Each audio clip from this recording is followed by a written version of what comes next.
minuti di numero cominciamo con il collegamento appunto con Mika Gustafson e anche con Alexander Öhrstrand che è stato il co-sceneggiatore del film. Niente, 2 minuti e poi decolliamo.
Okay, we are ready.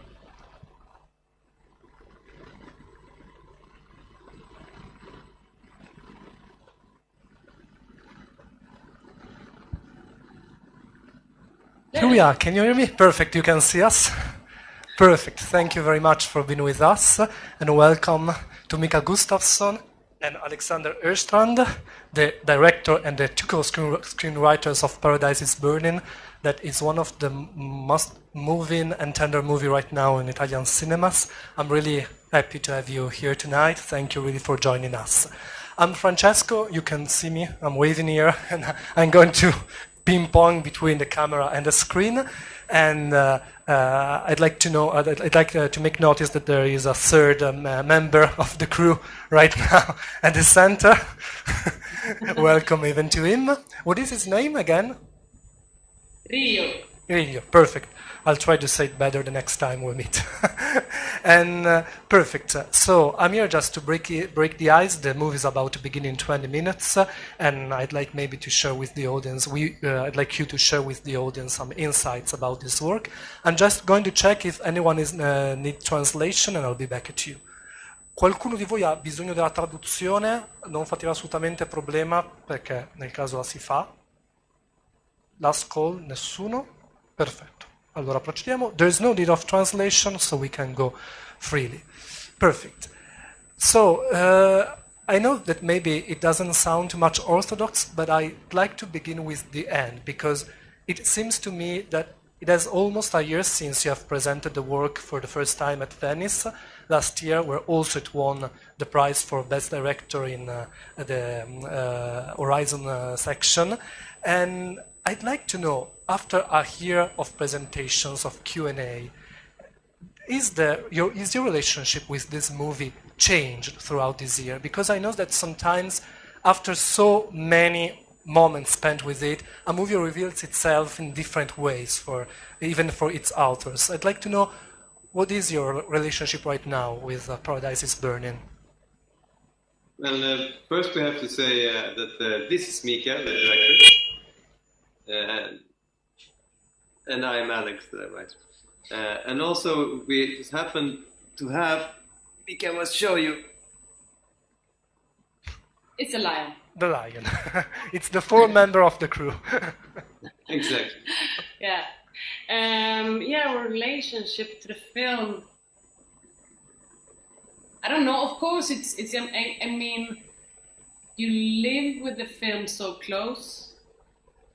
For many years, and it's all in your head, and then it comes alive throughout the actors, and then it's like a kid, moving from home, and you need to let it go, because it's the audience needs its own relationship to the film, and I think that's the only things that changed. It's from the beginning, it's something that's very intimate and close to you, and then it's something, it's not ours anymore. You get message. Now when it's been screening all over Europe and also USA and UK and Ireland and Canada, it feels like it's just moved.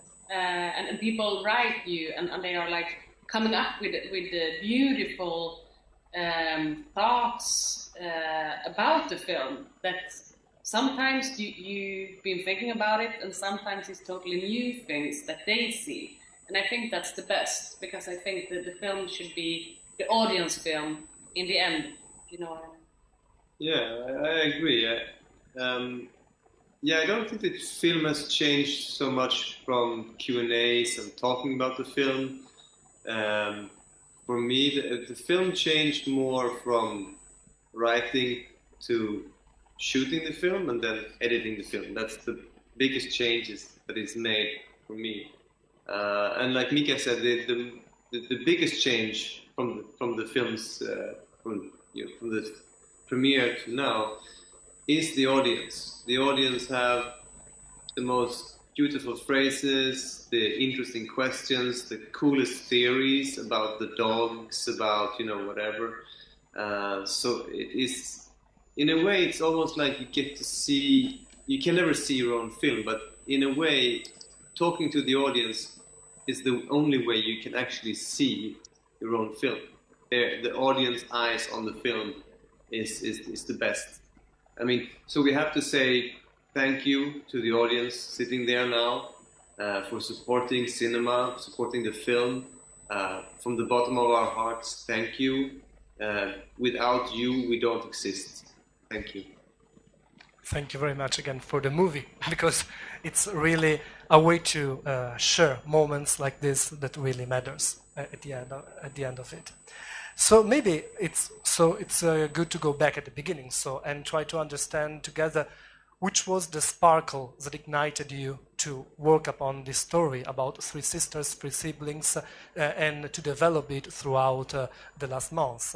So if you'd like to share with us the beginning of it all.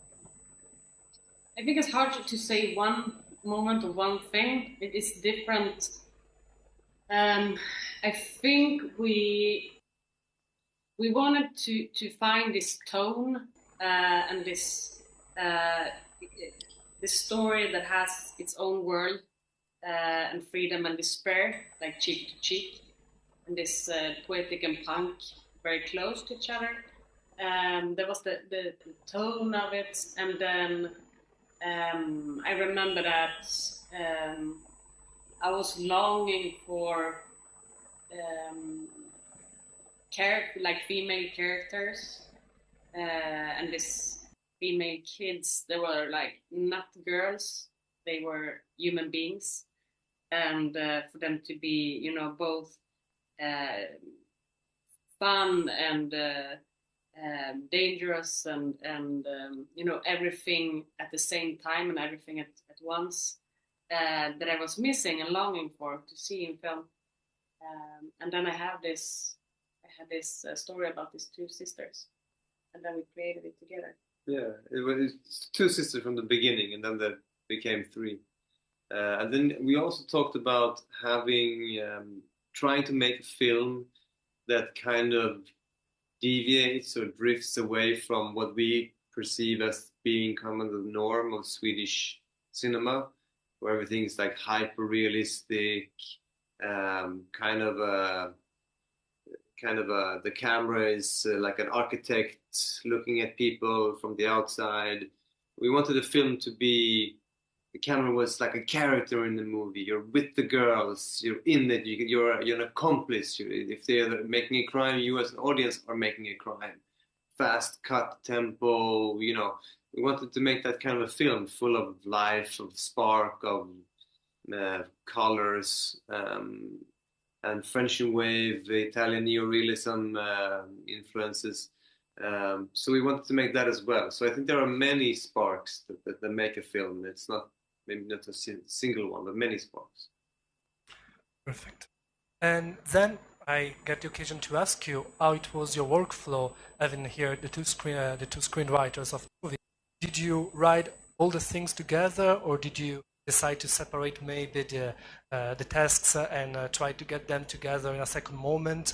How did you see the two on the screen put together? Well, I'm also an actor from the beginning, so I think Mika and I, we work as screenwriters a lot like an actor and director. You know, I came up with like super many suggestions, and Mika goes, no, no, no, yes, no, no, yes. No, but simply, but that's is one way we work, and another way we talk very much. We are a couple, also have a kid, so we spend a lot of time together, and we created the neighborhood of Paradise is Burning almost like a video game where you can walk around, you know exactly who lives on that corner and who is in the convenience store and who works at the library. And after that, we have kind of a joint vision in our minds.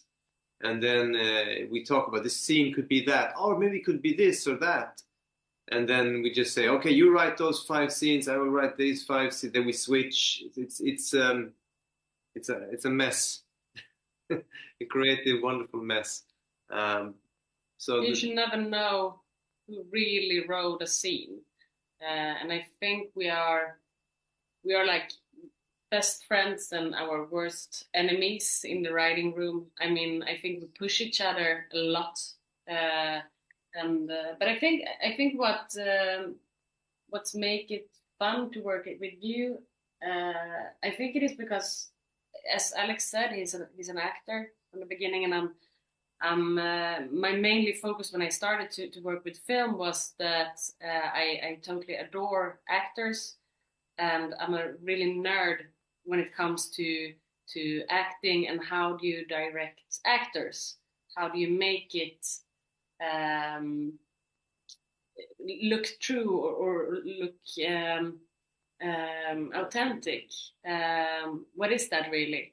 And that was something we talked about while writing. Like, how do you write so it almost looks like the whole script is improvised, or how to work with kids, for example. How do you write a dialogue for young people or kids or even grown up, of course. And I think that the interest, as Alex said before, like the interest of how do we want the movie to feel and smell and what's the tempo and acting. I think all this together is something that makes our work really fun, I think. And I hope you can see that in the film.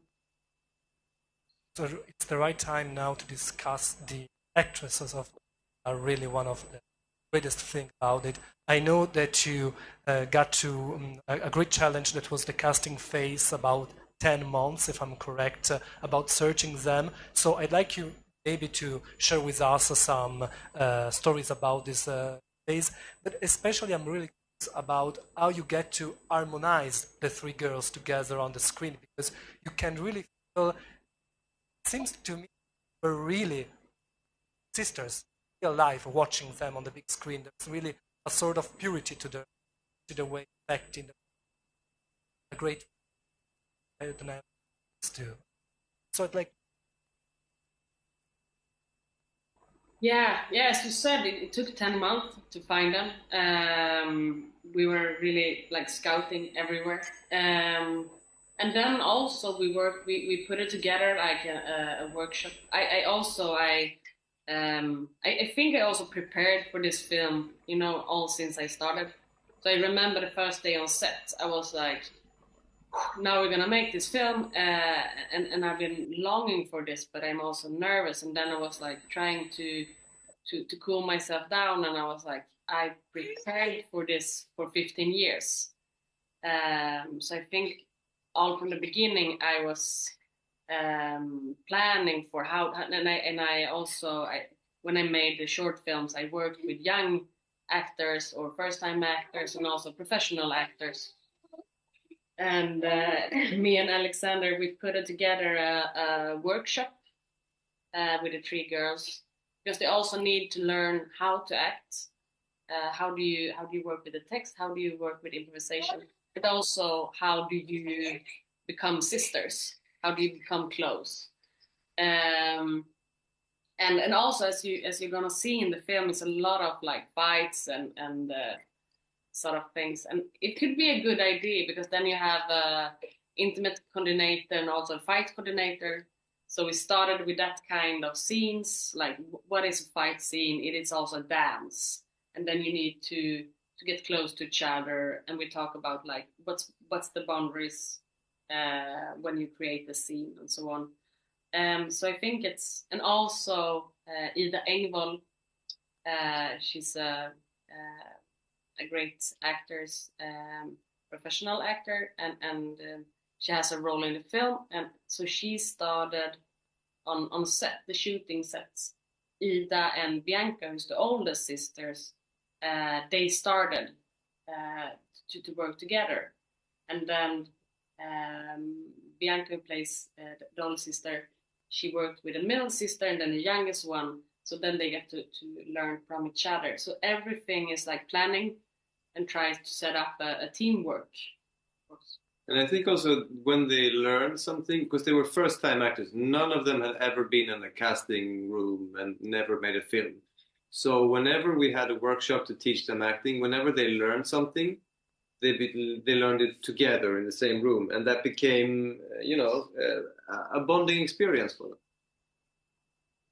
And then they can learn from each other, of course, also.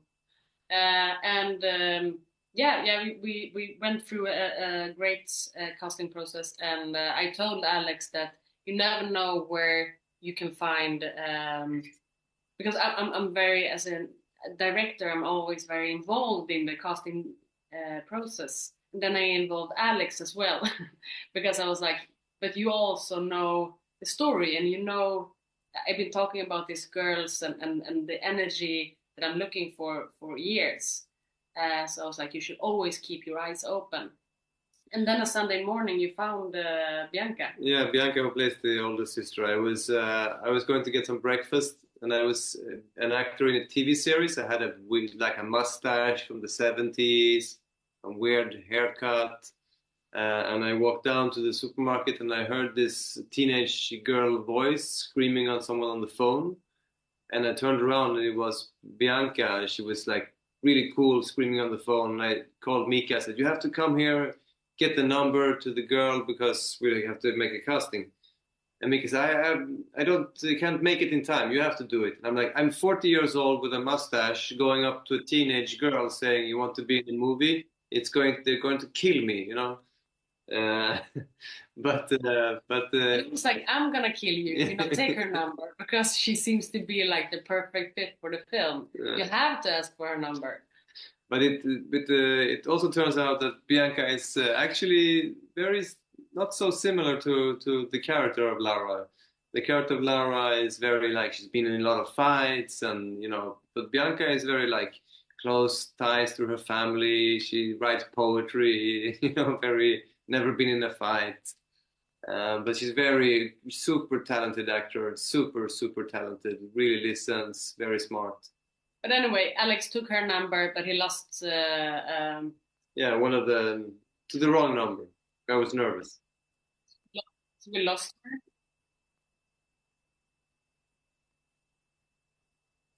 Yeah, we found her again a year later.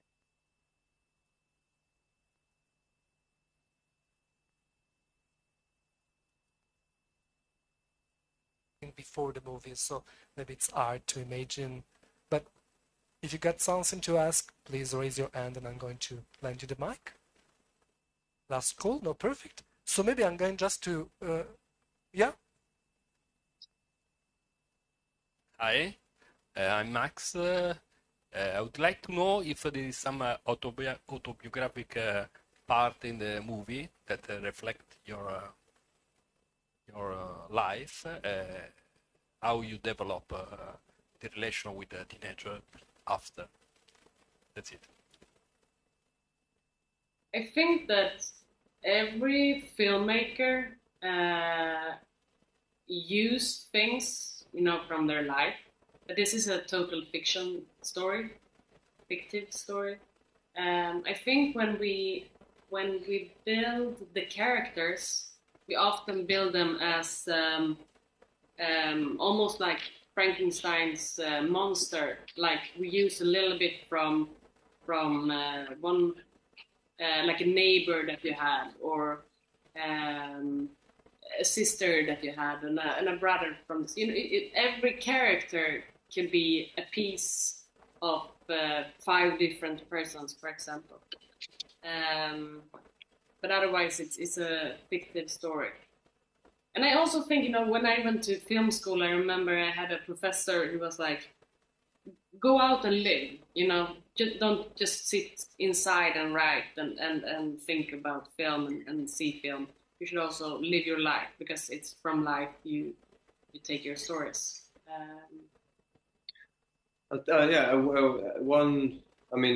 This, like Mika said, it's a fictional story. But one little detail is when they break into houses and swimming pools. Is something. I used to live in a bad neighborhood when I grew up, and we used to walk to get to the ocean. We used to pass the rich houses, and then one day somebody said, "Hey, why don't we swim in their house? They're on vacation, So they have a pool. Why don't we?" And I told Mika, and she said like, "Oh yeah, sure. Let's have 20 girls do that instead. It'd be fun." So that's the way I think it works. It's little anecdotes, some here and there, sprinkled throughout the film, but mainly it's just we made it up. And of course, the film is a celebration to sisterhood and the relationships and bonds between these girls that I really want to. Also, of course, it is a celebration to the girls that I think I know and that I don't see so much in film. Perfect, thank you. So I got just to curiosity more, then I think can end the conversation. Watching the movie, 2 were the things that really struck me. It was the editing, especially in the first few minutes of the movie, and then the use of the music and of the songs. Because the editing sometimes really seems to be a perfect way to leave the hormonic explosions that the girls are living themselves with the great use of jump cuts and etc. And I'd like to know if you think about how to edit the movie since the beginning, since the screenwriting process, or it was a thing that came later. And about the songs, I read in the end credits that you got a composer for the movie, but also 2 music consultants. And in fact, the songs are really important. Sometimes I think about the Fever Ray tracks, for example.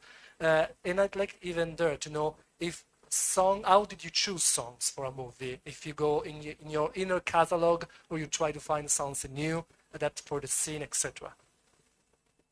I think inner catalog was a good way of explaining it.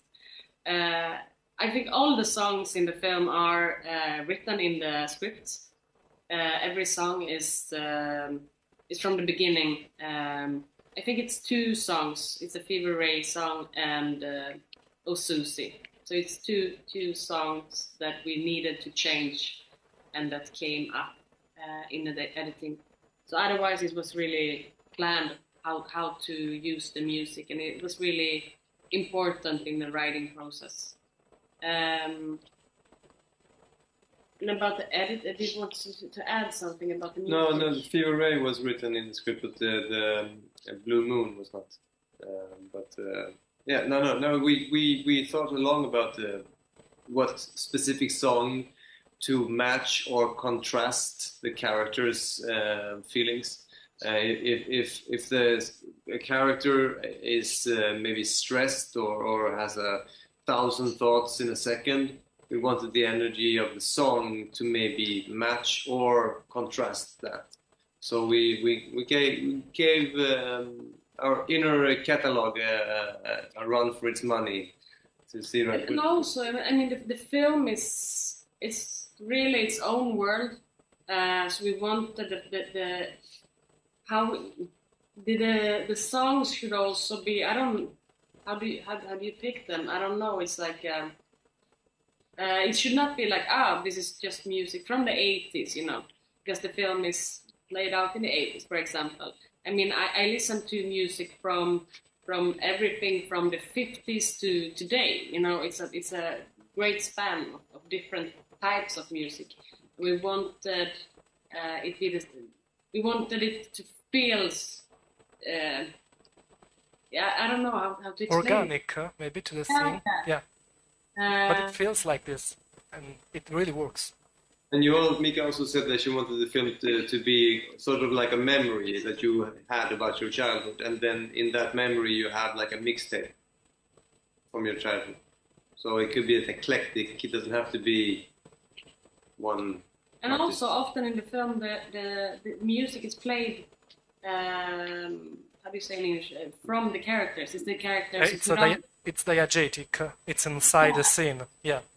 Their choice, and they are active how they choose the music, and that felt really important. And about the editing, I think I have a kind of editing style throughout mostly of my films, and then we collaborated with the editor for this film, Anders Skog. He's a Danish editor. He's totally fantastic. He's really, really good. He done a lot of beautiful new movies. And when we started to work together, he was like, "But Mika, this is like you breaking the rules of how you're editing a movie." And I was like, "Yeah, but just go with it." And I was like, "Okay, but if you know we're breaking the rules, okay, let's go. Let's do this." But he's really nice. You know, he also knows a lot about like film, and it's very nice when you know a lot. It's also easy to break the rules, of course. But he's a great editor. It was lovely to work with him. I think I really liked it. And breaking the rules is what the girls do during the movie, so I think it's a better way to put it. Sure. Perfect. Yeah. Thank you very much for being with us, and thank you again for the movie.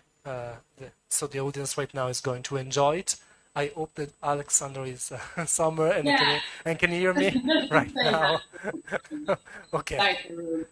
And I also have to say another interesting thing is that Bianca Del Bravo, who plays the oldest sister, her grandfather is actually from Italy and living in Italy, and he's going to see the film for the first time now, and it's going to be screened in Italy. Oh, perfect. So maybe he's in the audience with us. I don't know. Perfect. We'll keep an eye open for it. Thank you again, really, Mika, and hope to see you in the flesh one day. Yeah. Thank you very much. Bye.